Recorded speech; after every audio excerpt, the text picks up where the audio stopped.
Welcome to another episode of Agents in the Trenches, where we talk about the real, raw realities of real estate in the trenches, the day in and the day out.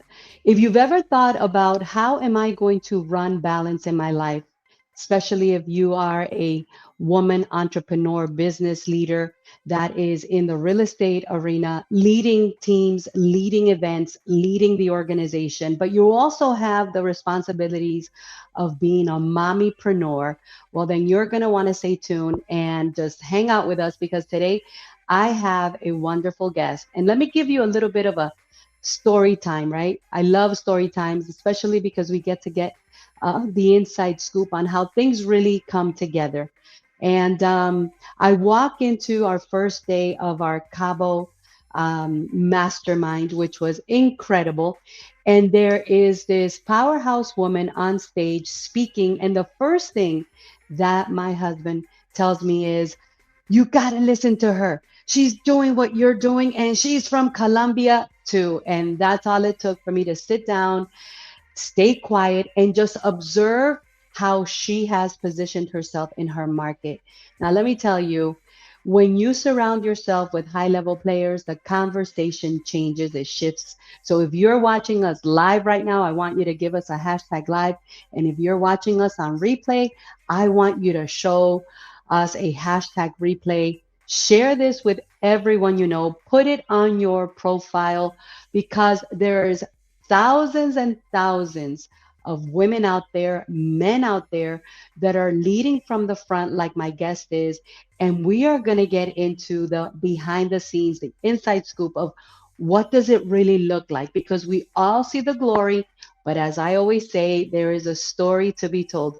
So let's go ahead and welcome my guest today that I'm honored and proud to have straight from Boston, right? Let's bring her up. Let's see. Where is she? Where is she? There we go. Welcome, welcome. Vero Luján. Welcome to Agents in the Trenches. Thank you so much, Lucy. I'm so excited to be here. Wow, what an Yes. intro. I love it. Well, I love speaking from the heart, and I'm a person that is very observant. So let's kick it off with who is Vero Luján? Let's take us back to how you even got into real estate, because I know you're going to have a very profound, very heart-touching, and very hustle-driven story for us today. Thank you. Thank you. So how did I get here? So my story is I think it relates to a lot of immigrants. I came to the States at a young age, 17, old enough to not feel like a fit, but still Hmm. young enough to kind of catch up with the language. So my family and I moved here, and we struggle obviously like any immigrant family, had no documents, no papers. So we had to live kind of in the shadows for almost 10 years, kind of avoiding being seen because back then it was like scary. And then I remember just my mother always saying to me, whatever you do in life, make sure that you educate yourself, that you learn the language. She never learned to speak English, but she always say you need to learn the language. You need to do better than me. You need to Mm. show that you can actually make the American dream happen here. So Wow. my mother actually ended up getting deported, and she got a deportation order. So she got in her car with my stepfather and my brother, and they drove to Canada and to Okay. apply for political asylum in Canada, which they never got it. So they ended up in Colombia again. But my mother is like the for me is like the role or the anchor that I always go to, because she was so strong throughout that period of my time. I was in my early 20s. She literally just took off and left, and I had to grow up by myself. Like I had to be like, Wow. okay, now I'm an adult. Now I need to really do what my mom told me, which is I need to show up and I need to really put my best foot forward. That's when I got into I went to school for graphic design. So I got into a really nice job for 9 years. And then I kind of felt stuck in that job. I felt like I stopped growing. I got to the highest I could get in the company. And that's when somebody came to me and said, you should be a real estate agent. You should look into real estate. And I felt like I cannot be a salesperson. There is no way I can be a salesperson. And that's when I was like, okay, but my pain was so high. Like I felt so stuck in my previous job, and I didn't have a career to, kind of go back to. So I ended up just taking the leap of faith, and I got into real estate. And it's been 12 years now. I've been very blessed, but it was tough in the beginning. But here I am. Now I'm 12 years into it. I have a beautiful 6-year-old, Mary. My husband and I are both in the business now, and we're raising a beautiful blended family. And here I am. That's a little recap of who I am and where I came from. Wow. What a story. Because obviously, it's easy to be said, but I can't imagine being 20 years old and, just basically losing your family, your security blanket. But, your mom had been your role model. And Yes. I always say our children will do what we do, not what we say. Hmm. And even yesterday, we're going to get into what you do because I want everybody to hear about what you do because what you do to me was a confirmation, Lucy, keep going, because sometimes it gets really hard. It gets lonely. Hmm. You start to doubt yourself.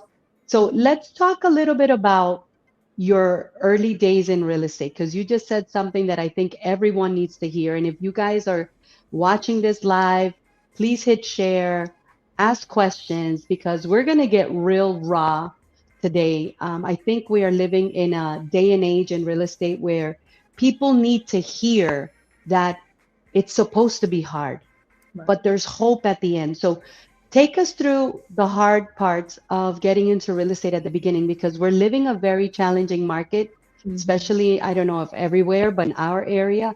And I constantly hear people say, but it's so hard, it's so hard. And I wonder, okay, what are they actually thinking about? Take us through your early days. Okay, so when my mentality when I got started in real estate is like I cannot fail in this. Like I Mm, cannot. There is no. I literally burned the ships. Like I said, there is no plan B for me. My mom is not here to back me up if I need money. First of all, mm-hmm, uh, and I'm not. I don't have a career to lay back on. So I have to make this work. Yes or yes. So the first thing I did in my real estate journey is I found myself a mentor.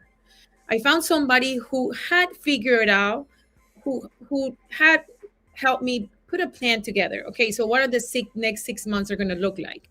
And I knew that I had to at least make $20,000 in commissions in those 6 months, so I could survive. So I could at least pay my bills and not get kicked out of my apartment. But wow, I got no family here, so I'm like, I gotta make at least $20,000. So what that meant is I had to door knock, I had to call. I come had on. to meet with, I met with, I think I met with a different lender every single day for almost 3 weeks. I met Wow, so many lenders, Lucy, and I'm like, maybe somebody will refer me a client, right? So I'm like, love it. I volunteered for every single open house that I could volunteer for. And I even said, you don't even have to give me the entire lead. Like, give me 25% of the lead because some of them were like, Wow, they didn't want to share the leads or they didn't want to really give away any unrepresented buyers. So I'm like, just give me whatever you want to give me. Like, I wasn't wow. really being, trying to get the whole thing. And then I remember door knocking. I started real estate in October. So my door knocking fell in the winter time.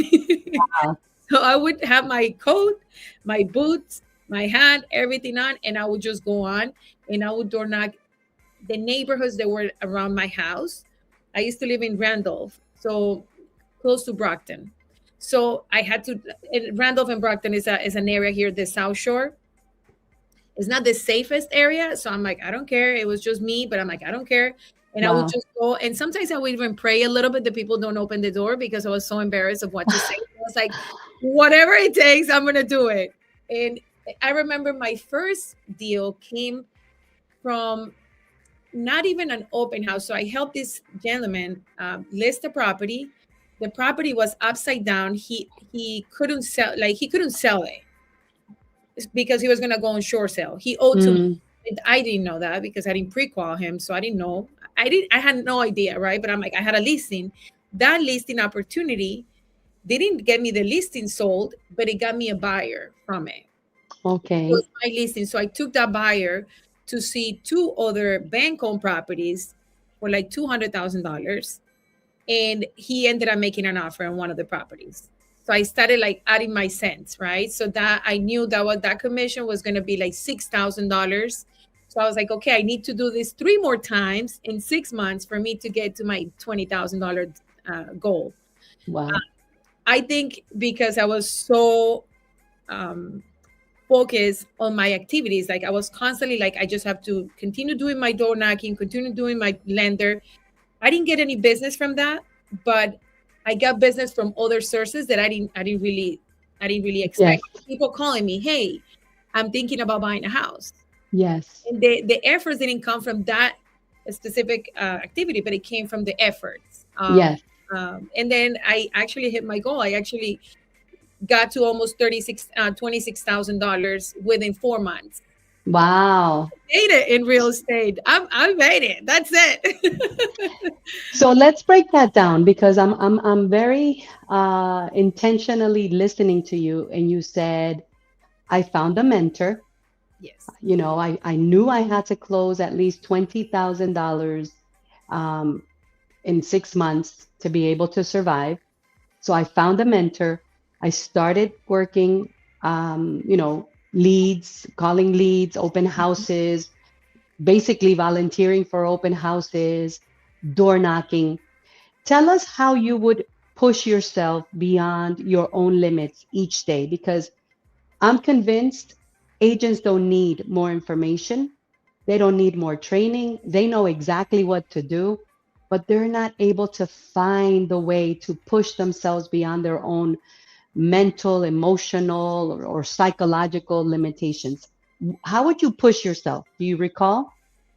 One of the things I remember doing early on is I used to listen to audiobooks, and I listened to Rich Dad Poor Dad on repeat for many, Mm, many weeks. And because my mindset yes. back then, I was like an employee, right? Oh, come on. Yes. We need to hear this.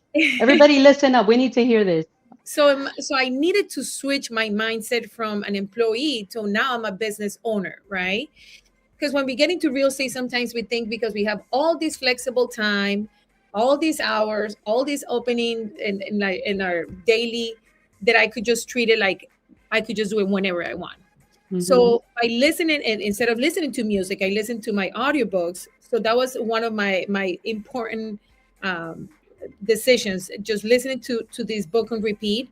And then I started, I didn't know what to say when I was talking to somebody on door knocking. So I started practicing a script, Mm, what to say. And I internalized this script. So I would do it on repeat. Like I recorded myself and I would play that recording in my car over and over and over and over again.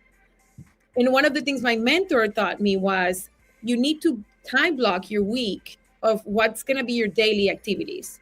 And you yes. have to dedicate at least 2 hours of your day on lead generation, whatever that is. So with that script that I internalized, I knew I had to say these three phrases and just call the people in my phone book and just let them know that I was in real estate. Right. Yes. And that would help me at least get comfortable with being uncomfortable, because I did Hmm. not like cold calling people. I did not like telling people that I was in real estate just yet. I just Right. need to be in front of people and then they see me doing real estate and then they'll ask me for, help them. So Right. that was that for me, it changed the way I treated my business, or I started looking at my business differently. And then I feel like I graduated from that first mentor, and I got into a different mentorship with somebody else that was in the business, a real estate agent. My first mentor, he was a lender, so he helped me like set up my foundation. Okay. And the second mentor helped me now how am I handling my leads and my Right. Systems. exactly. Guys, we are in an interview with a woman that is crushing it in real estate. And if you just joined us, let us know where you're watching from. But I basically walk into the auditorium at the mastermind in Cabo. What a beautiful experience. That was my first Cabo experience. And I see her sharing what she is now doing to grow her organization alongside her husband. And not to mention that she's from Colombia, like I am. Everything she said resonated with me. The way she, conducted herself, the things that she shared, the stories about how they're building their business. I was like, I have to have her on Agents in the Trenches because I want our audience locally, nationally, and internationally to hear that success is a decision. It's not going to be easy. It's not going to be a walk in the park all the times. But here you are, Vero, and you're leading from the front and you're doing some exciting things. So let me just recap. You got into real estate. You knew you had to make $20,000 in your first 6 months in order to survive. You realized you had an employee mindset. Yoo-hoo! Everybody that's out there thinking that you're going to work from 9 to 5, Monday through Friday, this is your news flash. This is not the world of real estate because, like you said, Vero, you realized you needed to reprogram your mind. So you put Rich Dad Poor Dad, which is in a phenomenal book, Mhm. to literally shift your mindset. So that's one of the things you did was shift your mindset. Then you met with as many lenders as you could in 3 weeks. You got yourself in front of them. I mean, I say we need to talk to people. Then you went door knocking, praying and hoping they wouldn't, praying and hoping they wouldn't open the door, right? Then you went to cold calling or, every your sphere of influence. You figured out what to say. You did time blocking. You probably wanted to make a lot of excuses. Did you find yourself wanting to make excuses? Let's talk about that because I always tell people you got to get rid of the excusitis. You're suffering from excusitis. Everything is an excuse. Take us to how you overcame your excusitis. Well, I think in like in any part in your life or your career, there comes a point where it gets comfortable, right? And Hmm. for me, was probably 4 years into real estate. I was comfortable. This mentor that I became his buyer's agent. He was feeding me the leads, and then something didn't feel right. Like I felt like, okay, I'm making at that point maybe close to $250,000. Let's say it was a good income for a single person. And then I started thinking to myself, like, what else is out there? Like, how can I now I reach the income that I want to make? How do I get to I reach the same income, but maybe I get more time back, right? Okay. And I remember seeing myself. I usually go to Colombia for a few weeks at the end of the year, and I remember like telling myself, well, but it's comfortable. Like you're getting the leads. Like you're being fed the business pretty much. Like they're giving you the business. Why do you want to change that? You're making enough money to survive, to invest. I was buying properties, doing all of this. Like I was almost convincing myself that that was good enough, To play right? small. To play Yes. And small. I felt Yes. like I was making myself like excuses. Like it's okay. It's okay to this is dreaming big. You never thought you would make this much money. I came back from Colombia and I left that brokerage and I left that mentor. Mm, That's when I met my husband 4 years into the wow. business. And I remember I had met him before I went to Colombia. And I remember he was in a different path. He was in a listing agent, uh, like building a team mindset. He didn't want to be a buyer's agent.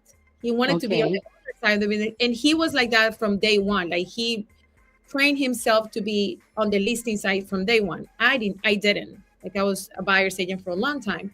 So I remember just leaving my safety blanket, which was this buyer, this agent, and this situation and this mentorship and all of it. And I remember leaving everything and like coming back to work on January 1st, like I'm brand new again. I know Wow. nothing. And I put myself in that very uncomfortable setting again because I feel that when you create excuses for yourself, you stop growing. Yes. think when you embrace the changes and embrace the challenges, it's when you really feel like, okay, I'm going to know, I'm scaling, right? I'm going Right. up. I'm growing as a person, as an individual. I'm impacting other people, and everything changed from there. Everything changed. Obviously, I got myself a husband, which is, great. But I also learned everything that he was doing, and then our business exploded from there. I feel Wow. like we both complemented each other well. I love that. To answer your Oh question my about, good. because I used to make a lot of excuses thinking that's enough, that's good enough, and just pushing yourself Yes. out. So now you are here and tell us where you are now because I want everybody to hear this. I mean, for everybody that's still thinking that the market is bad, the interest rates are the problem, the government is the problem, the banks are the problem. Bring everybody up to date because you guys are doing some amazing stuff. And I was so proud. And I love watching people like you and your husband rise up because I always think if they could do it, I could do it. Or at least when I was listening to you, I was like, yes, I'm on the right track. Just keep Yeah. going, Lucy. Don't stop. Just keep going because it does get boring sometimes. It does It's get lonely. lonely It's sometimes. lonely. Yes. So Yes. tell us where you are now and then give us the breakdown.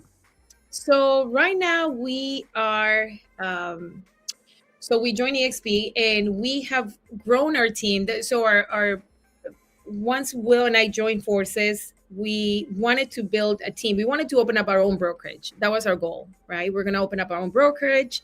We're paying too much splits to the company, so we're going to do our own brokerage. EXP came to like our doorstep. Our sponsor came and he presented the opportunity. And honestly, I hesitated. I was like, I don't know. I don't know if this is going to work. And I remember Will and I taking the leap of faith back in 2020 for 2021, sitting in this big office, just me and him. Had just signed a lease. This was 4.5 years ago, and today I'm proud to say that we took the leap of faith and we have been able to grow to 210 agents in our organization. And the most important thing, which I think I'm more proud of, obviously partnering up with so many mostly Hispanic agents, but also being able to step out of the buyers, like represent buyers Production? agency. Yeah, so we're focusing only on the listing side, William and I, and everything else is mentorship and agent attraction. So, I and we're love able it.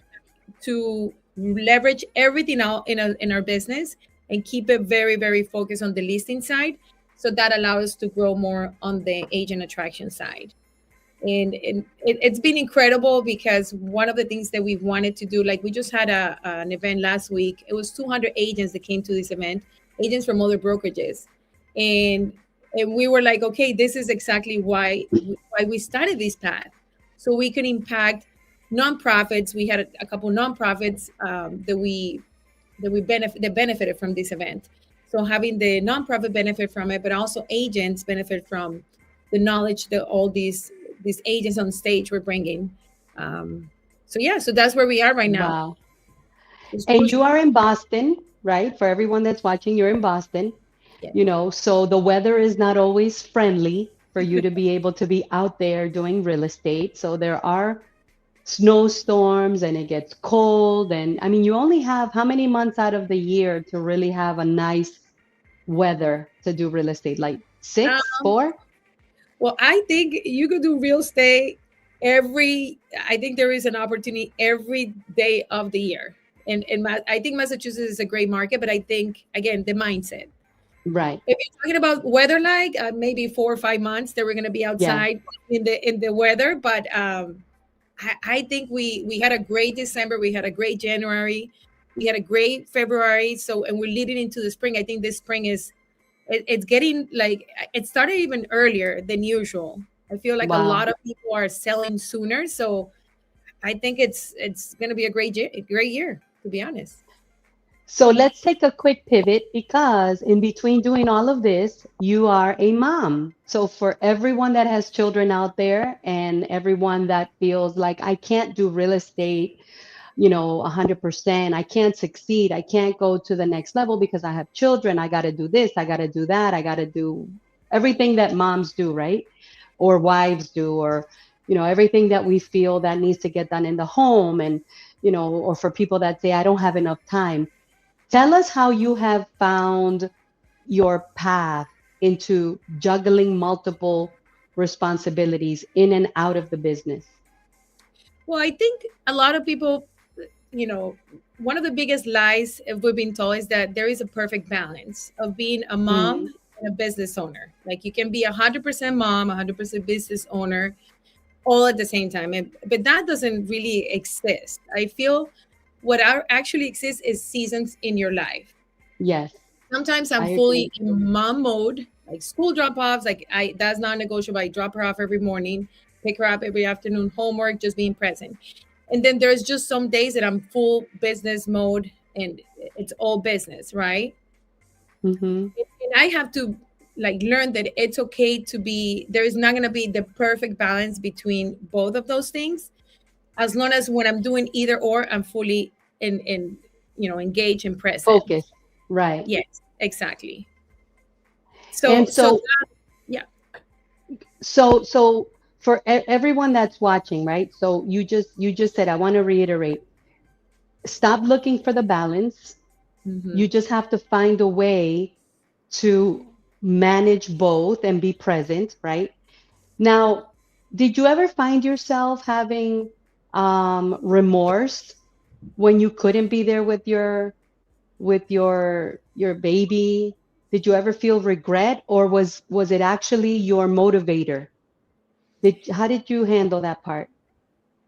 Um, yes, there has been times where I probably felt like I wasn't there for a special moment, but I've always had like a very clear understanding that family time comes first before business. And I think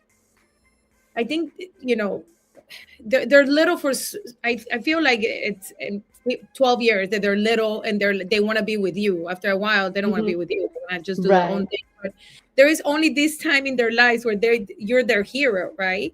And right, Will and I always had a very clear communication where either you're present or I'm present. Like we have to make an agreement that either you're there for those special moments or I'm there, but she knows.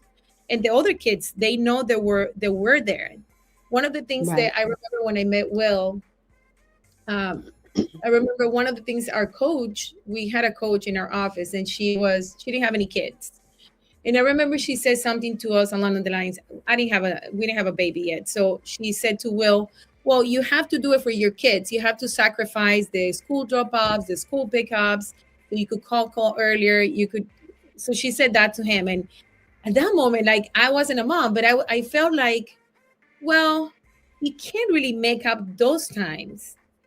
You weren't there for the school drop-off. You could make up the call calling or the hours dialing by either doing it later or spending more Right. time on the phone. But I felt like that moment taught me that regardless, you have to find the time to spend the special moments in your kids' lives, little moments, like daily little moments, not being at home after 4 and being on the phone or text messaging or taking calls with clients, just being present. And Hmm.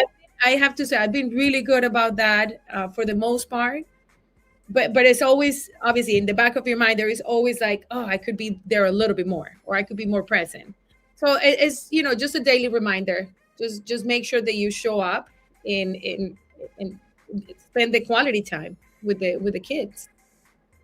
Okay, so for the moms in real estate, or even the dads in real estate with little kids, what would be the top three tips that you tell them? Because you're running a successful business, you're working at having a successful family life.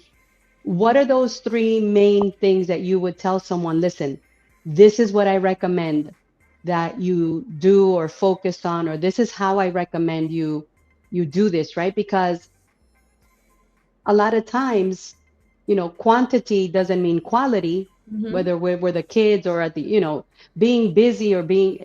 So, what would be those tips? How would you help someone really frame it in their mind as to here's what you really want to focus on because you want to have a successful business because you want to give your child a future, but you also want to be able to have that family, successful life.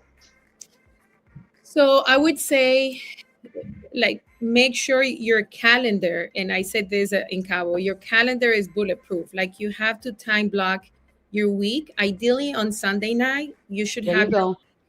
completely planned out for even family activities. I have my calendar says it's a tab. The pink one is family time.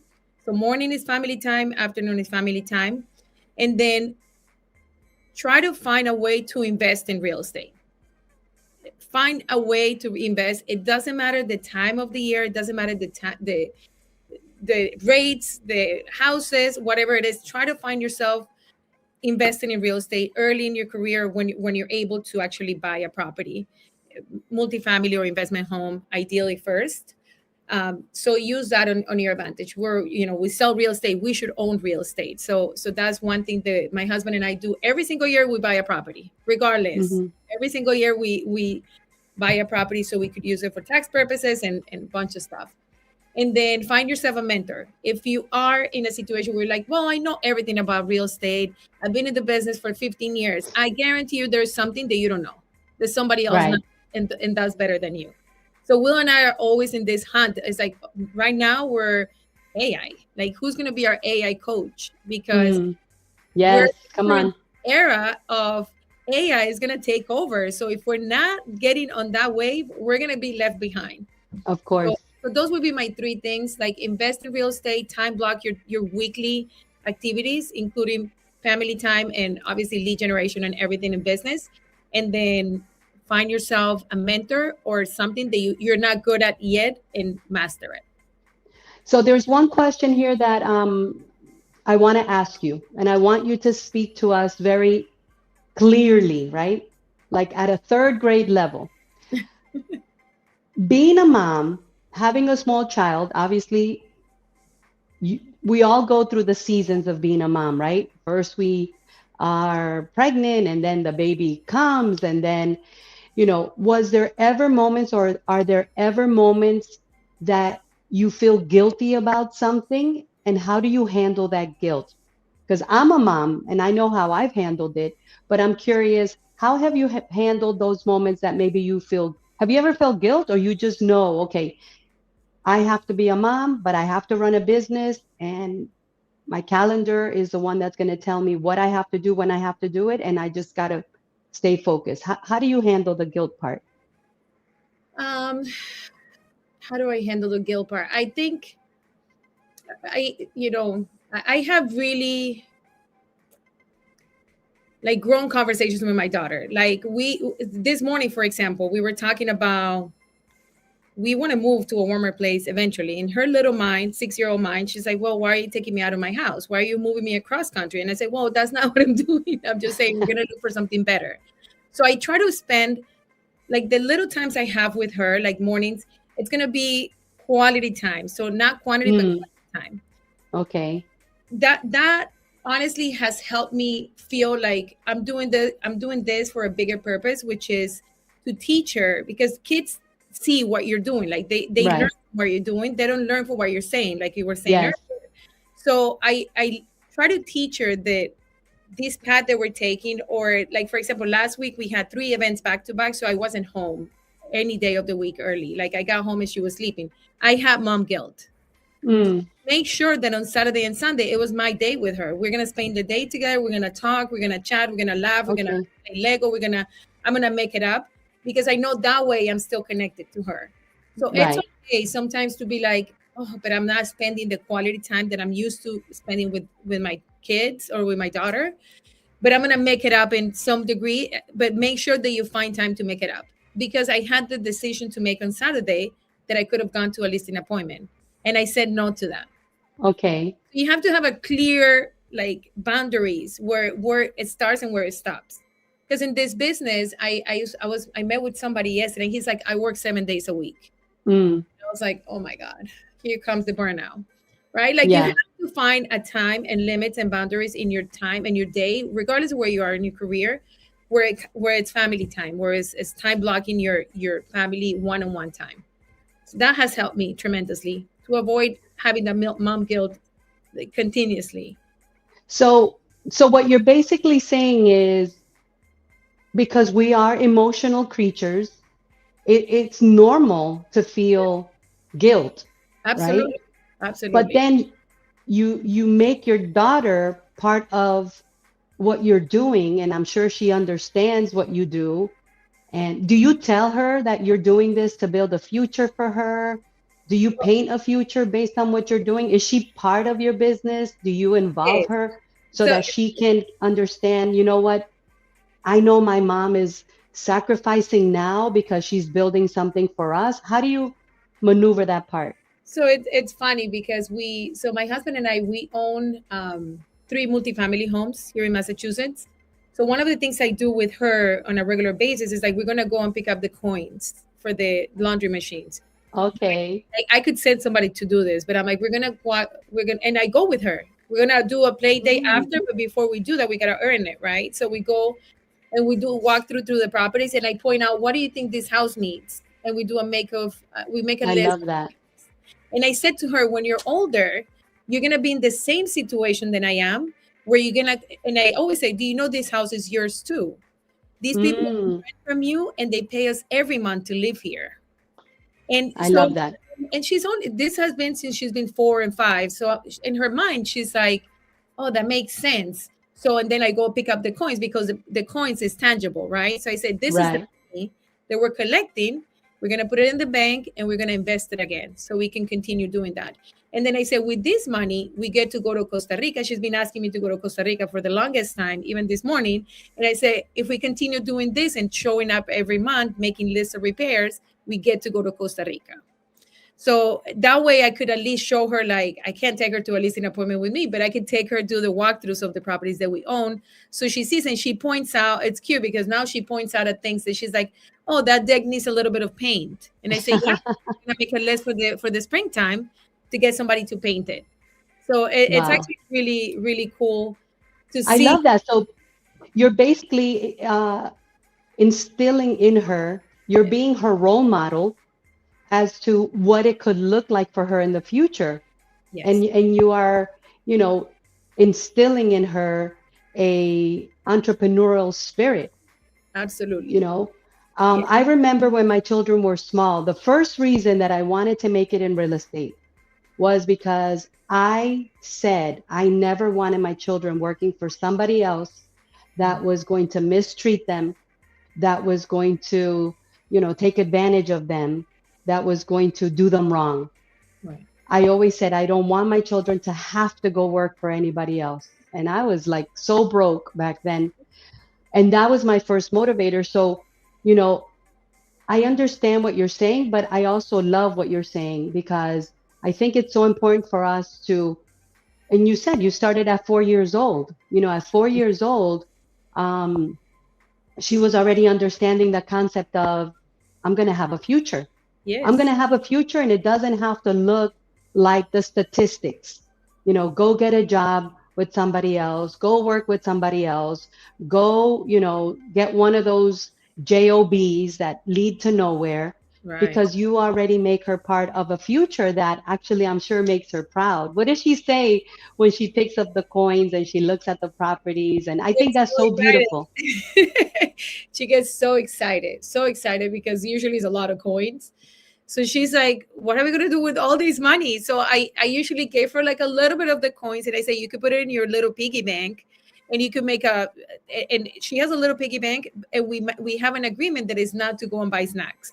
We're gonna buy Hmm. something that you really really want, and it has to be worth the time and the money that you're putting in that piggy bank. So I think as she gets older, because we have a house in Colombia too, a little beach house. Hmm. I took a video. I posted a video yesterday of her singing in the little balcony.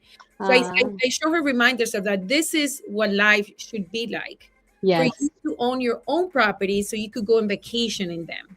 I So you're love it. gonna have investment properties, and you're gonna rent them out throughout the year, and then December comes and you get to go and enjoy them on your own I time, love it. owner, you could do whatever you want. So I always put like little pictures of little reminders in her week that this is what we're doing. I said to her sometimes, mommy and papi go to work and they meet with a lot of people. So when you're older, you could do the same.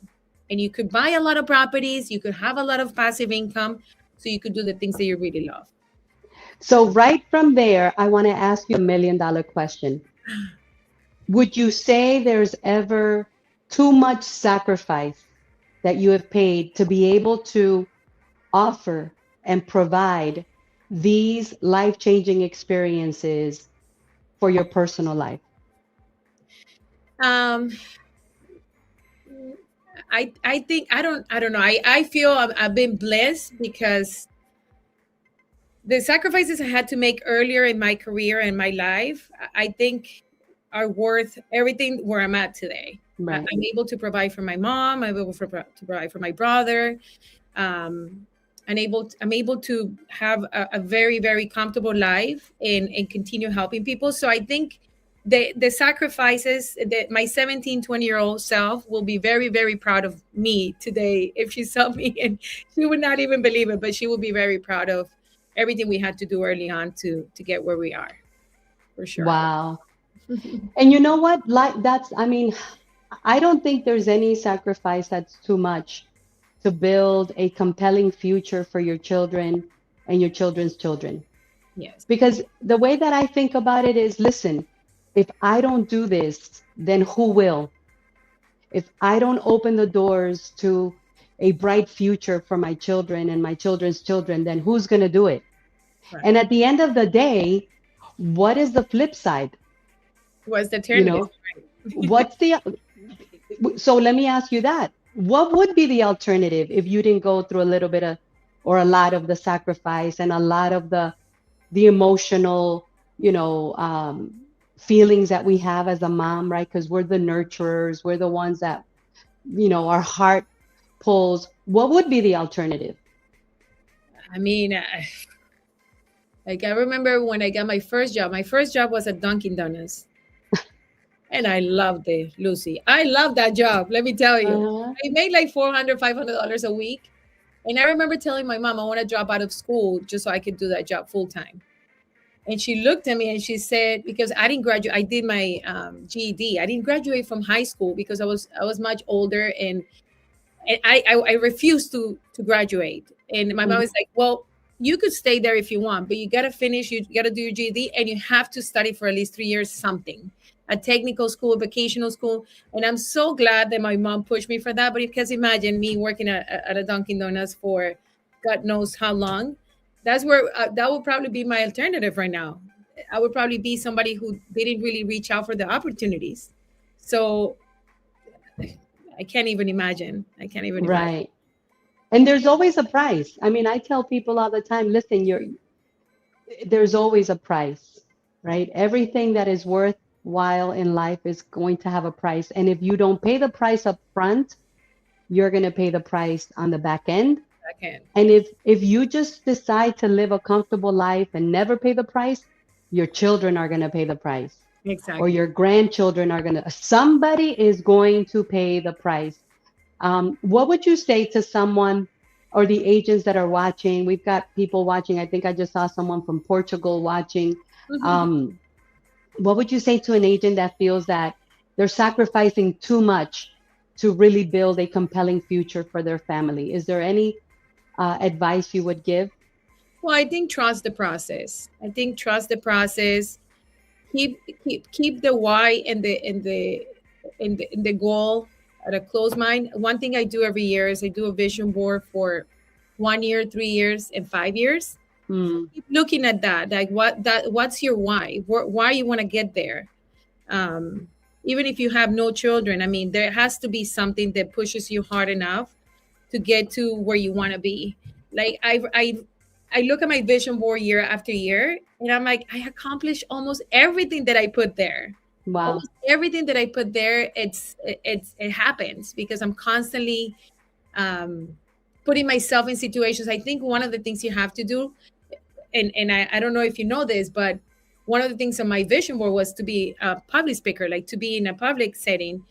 I get very nervous when I'm public speaking. Like it might not show that way, but I get very nervous. So one of the things I did on my vision board last year is like put a big picture of me public speaking and then and I'm like, oh my God.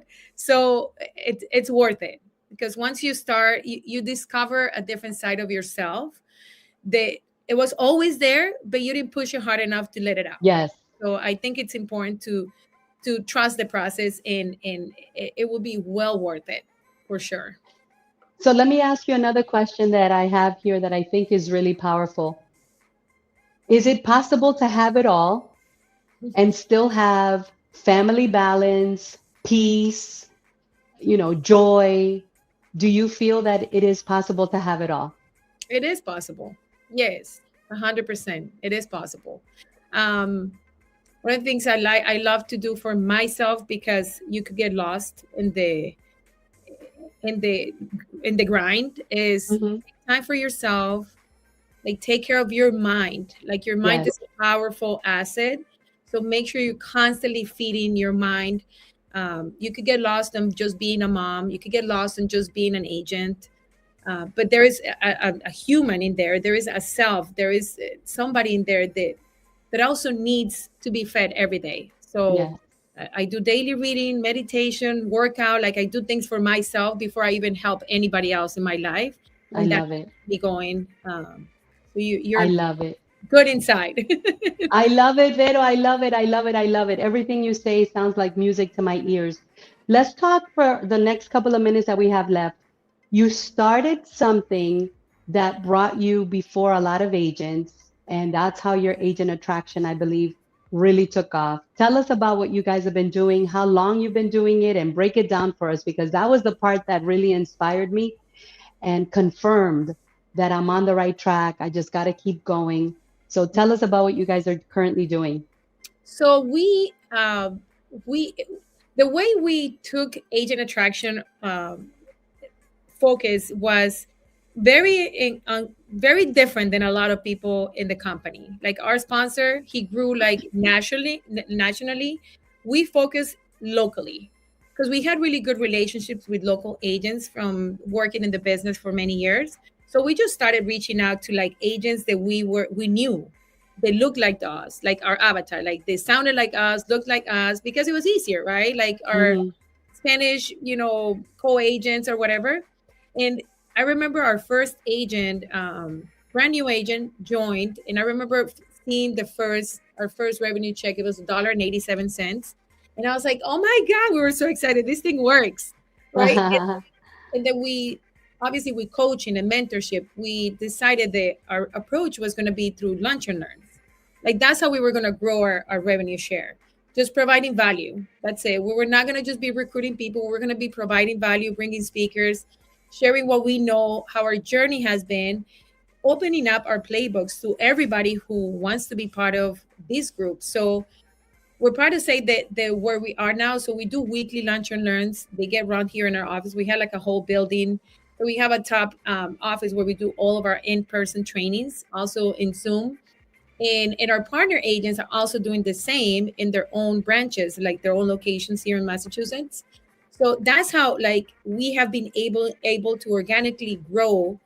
Every week I think we get 10 new agents, 10 new agents, 10 new agents. They come to the events, they see the value, they see the community, the culture, and then they join. Because I it's love it. something that as a new agent or even as a seasoned agent, the problem with real estate companies sometimes is you feel isolated. You feel like Hmm. you're in an island, right? You're not part of Right, something. We all want to be part of something bigger. right. So that's what we have provided, like an ecosystem where people could just plug in and they're gonna find, ways to be successful within their own, like their own focus in the real estate business. How So long have you been doing it? the agent attraction, or The lunch and learns? Uh-huh. since day one. Also for 4 years? Yeah. Oh, Yeah. wow. Good for you. So we do it Well, every Wednesday or every other Wednesday. So we have right now we're doing it every other Wednesday, and we get 50 agents in a room every single time, 40 to 50 agents. So it's I very, love very, it. very cool. And Wow. Vero, I want to stay here with you and continue speaking. I want to thank you for your valuable time.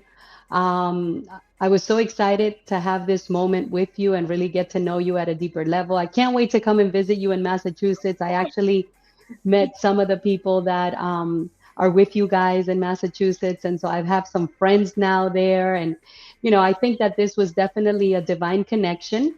I love. Uh, Anything that you'd like to say to close out to our audience that's watching now or on replay? Yes, well, I want to say thank you, Lucy, for having me on the podcast. This has been really, really incredible. For any agents out there that are kind of like, you know, having a little bit of mindset um, insecurities or just not feeling completely confident, do yourself a favor. Pick a good book. Pick a book that is going to make you feel empowered. And I could suggest a couple of them, but pick a good book, change your mindset, feed your mindset, find yourself somebody who's doing it in the industry and model what they're doing, like follow their footsteps. Reach out to me. I mean, I love helping people, so reach out to me if you have questions on how to even do this. I'm happy to send you my playbook of how we do every single thing in our business, because everything is has been documented. And just follow the process, marry the process, there was the outcome. That's the best way Yes. to really see results at the end of the day. Wow.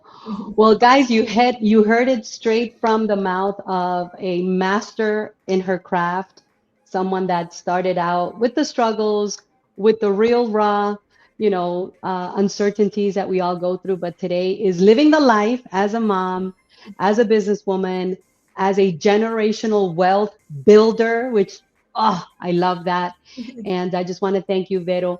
Everybody go follow Vero. I'm gonna stay in touch with you. Let's do this again. We could even do it in Spanish, right, for our Spanish audience.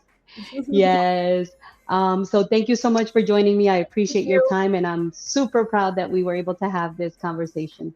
I appreciate it. Thank you so much.